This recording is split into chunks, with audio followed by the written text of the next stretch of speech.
Hey there, and welcome back to Hello Simple Joys. I'm really glad you're here. Seriously, it means a lot to have you join me. Whether you're listening from your kitchen as you put away the breakfast dishes, in your car, navigating rush hour, or maybe tucked under the covers after a long day, just seeking a moment of peace, just know this space is yours too. It's a little pocket of quiet where we can collectively breathe, reflect, and perhaps feel a little less alone in all the beautiful, bewildering chaos that is our everyday. So, let me just ask you, honestly, do you ever feel like your days are just one long string of noise? And I don't just mean the literal kind, though, yeah, the dishwasher humming, your phone buzzing with notifications, the dog barking at absolutely nothing, that too. But what I'm really talking about is the invisible noise. The mental lists constantly running in your head, the endless appointments to juggle, the dozens of small and large decisions you have to make, the unspoken expectations you feel from every direction. It's relentless, isn't it? Maybe you wake up already running. It's a blur of breakfast prep, school drop-offs, a flurry of emails demanding immediate attention, back-to-back meetings, then it's dinner, the never-ending cleanup, and finally, the bedtime routines where you're trying to coax tired little ones or even big ones into winding down. You might even realize you've forgotten the last time you sat down, truly sat down, without multitasking, without a screen in front of you, without an agenda swirling in your mind. And if you're anything like me, you might sometimes look around at other people, your friends, colleagues, even strangers on social media, and wonder, how are they doing this with so much grace? How do they seem to glide through their days when I feel like I'm constantly tripping over my own feet? Because inside, you're juggling and dropping things, barely keeping up, feeling like you're on the verge of spilling it all. And you wonder, am I the only one feeling like I'm just surviving, not truly living? Oh man. Yeah, I've been there too, so many times, and that's exactly what I want to talk to you about today. Finding my rhythm, right in the middle of all that everyday chaos, because it doesn't have to be a constant scramble. Okay, so let me take you back to a very specific day that for me truly became a turning point. It was a random Tuesday, because honestly, don't those pivotal, chaotic days always sneak up on you like that when you least expect them?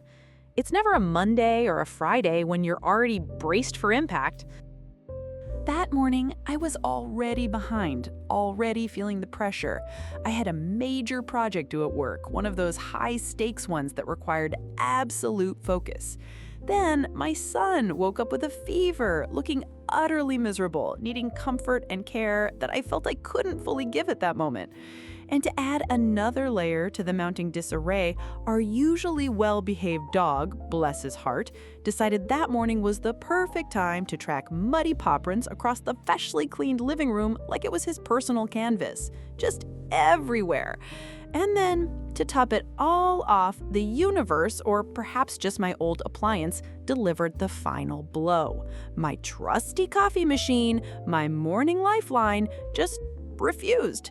It made that sad little whirring noise, gave a pathetic sputter, and then completely gave up on life. Nothing. Zero coffee. So there I was, holding a sick kid who was starting to fuss, trying to type an urgent email one-handed, cleaning mud off the rug with the other, and seriously contemplating whether I could make it to the nearest coffee shop without absolutely bursting into tears right there in the aisle. It felt like a low-budget comedy, except I wasn't laughing. And then I just froze. I mean, I really, truly froze. I was standing there in the middle of the muddy chaos, the hum of the fridge suddenly sounding deafeningly loud, and suddenly I felt like my brain had just shut off. It was like it whispered, "Nope, we're done here. No more inputs, no more outputs." My body felt heavy, my mind blank. I couldn't move. I couldn't think. It was a complete and utter shutdown. In that moment, standing there amidst the mud and the quiet defeat of my coffee maker, I wasn't sad. I wasn't even angry. I was just done. Utterly, completely, profoundly overwhelmed. What I realized later, looking back on that day, was that I had been living in a constant state of reaction, always responding, always fixing, always trying to catch up, to put out the next fire, to manage the next urgent request. I'd completely lost any sense of finding rhythm, of anchoring myself, because every single thing that came my way felt like an emergency I needed to put out immediately. There was no proactive movement, just constant scrambling. My physical space was a chaotic mess, a visual representation of my internal state. My thoughts were scattered, jumping from one unfinished task to the next. Even my breathing felt rushed, shallow, like I was constantly holding my breath. And you know what?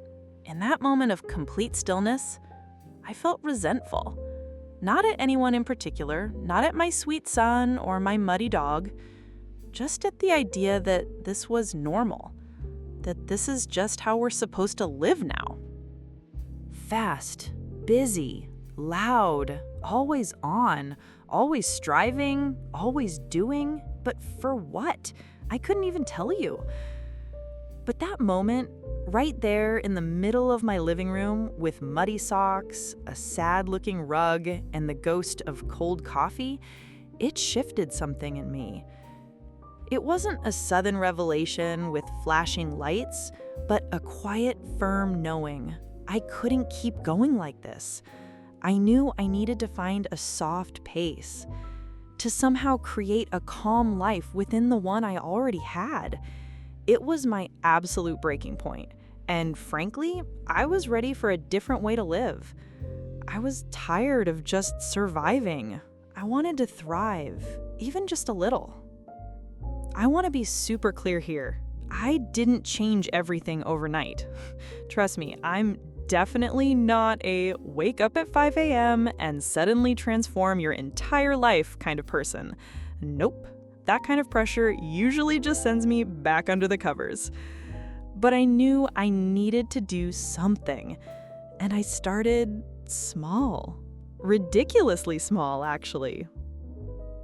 The first thing I tackled? My desk. It was a disaster zone, piled high with papers, old coffee mugs, forgotten notes. I looked at it and thought, this is where I sit to work, to create? How can I possibly think clearly here? So I decided to try a little decluttering. I took everything off it, and I mean everything. Then slowly, deliberately, I put things back where they belonged. I invested in a little drawer organizer online. Nothing fancy, just something to give things a home. It wasn't about achieving some sort of minimalist, Pinterest-perfect aesthetic, not at all. It was simply because I needed one tiny corner of my world to feel calm, to feel controlled. That 10-minute tidy up, it gave me a little piece of mental clarity. It was like my brain could finally breathe a little easier, not being constantly assaulted by visual clutter. It truly felt like my first small pause in a world that otherwise felt completely nonstop. It was my very first gentle step towards gentle living. And let me tell you, that feeling of calm in one small corner was addictive in the best possible way. Now, here comes the light humor moment I promised you. Later that week, feeling inspired by the desk transformation, I decided to tackle the junk drawer in the kitchen. You know the one. Everyone has it. Full of rubber bands, expired coupons, batteries that may or may not work, and about 12 random keys that open absolutely nothing. I found a fortune cookie slip that said, "You will soon find clarity." I mean, you can't make this stuff up. From there, I started to build on that feeling. I created what I now call my anchor activities. Nothing complicated, nothing that requires a huge time commitment or a massive overhaul of my day. Just small, grounding habits that remind me to tune in, to connect with myself, to just be. For me, that looks like a few simple things. A 15-minute stretch in the morning while the house is still perfectly quiet. No phone, no news, just my breath and my body. It's simple, but it sets a positive tone. A warm cup of tea, not while scrolling through social media, not while replying to emails, not while doing anything else, just tea. It's a true quiet moment where I savor the warmth and the stillness. A short walk around the block in the afternoon, maybe just 10 minutes. No earbuds, no podcast, just the air on my face and the simple act of movement. It's my mini reset button. These tiny things, they aren't just isolated actions. They give shape to my day. They give me a soft pace, a daily routine, a rhythm that feels uniquely mine, even when everything else is swirling around me. I'm not trying to control the chaos because, let's be real, life is inherently chaotic. But I am trying to dance with it, to find my rhythm within it. It's all about being present in those small, intentional moments, rather than always planning for the next thing. These little anchors make me feel grounded. The other significant shift that really truly changed things for me was adopting a more intentional living mindset. Oh man, this was a game changer for my energy levels and overall peace of mind. Instead of automatically saying yes out of guilt or obligation, I started pausing and asking myself, does this truly serve me? Does this align with how I want to feel? Does it bring me joy or drain my energy? This simple question, rooted in mindfulness, became a powerful filter for my time and energy. I began decluttering more than just my physical space, extending it to my digital and emotional environment. Unsubscribing from endless email lists I never read, which just added to the mental noise. Muting social media accounts that, frankly, just drained me or made me feel inadequate. Saying no to events or commitments I genuinely didn't have the energy for, without needing a complicated excuse. It's not selfish, it's self-care. Realistic self-care, the kind that actually keeps you from burning out in the first place, rather than trying to recover after the fact. And it's not about doing less just for the sake of it. It's about doing what matters more and being present and fully engaged while you do it. This approach truly helps bring about mental clarity and fosters a sense of slow living, where you appreciate the quality of moments over the quantity of activities. It's about being proactive with my well-being instead of always reacting to its decline. So, what does my rhythm look like now? What does this calm life feel like? Well, let me tell you, it's not perfect. Some days I still feel completely offbeat. I stumble, I forget my morning stretch, the emails pile up, the dog gets muddy again.